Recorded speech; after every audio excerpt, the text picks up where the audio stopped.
আমরা আত্মা কাকে বলে জানি না। আত্মার কি কোনো বৈজ্ঞানিক ব্যাখ্যা আছে? স্বপ্ন দেখি মাঝে মাঝে আমরা, স্বপ্ন সত্য হয়। অনেক সময় অনেকের স্বপ্ন সত্য হয়, কোরআন তার সাক্ষী। অনেক সময় অমুসলিমের স্বপ্ন সত্যি হতে পারে, কোরআন তার সাক্ষী। ইউসুফ আলাইহিস সালাম জেলখানায়, মনে আছে?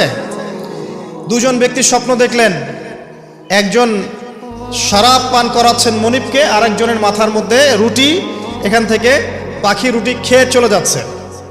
এই দুজন ব্যক্তি কিন্তু অমুসলিম, মুসলিম নন। তারপরে ইউসুফ আলাইহিস সালাম বললেন, একজন নিষ্কৃতি পাবে এবং তার মালিককে সে শরাব পরিবেশন করবে, সে মুক্ত হয়ে যাবে সামনেই, অচিরেই। আরেকজন ব্যক্তি, তোমাকে শুলদণ্ড দেওয়া হবে, তোমার মাথার মধ্যে যে মগজ আছে এটা পাখি এসে খেয়ে ফেলবে। কুদি আল আমর, এটা হয়ে গেছে, এটা আল্লাহর পক্ষ থেকে ফয়সালা। তাহলে এই স্বপ্ন মিথ্যা ছিল না সত্য?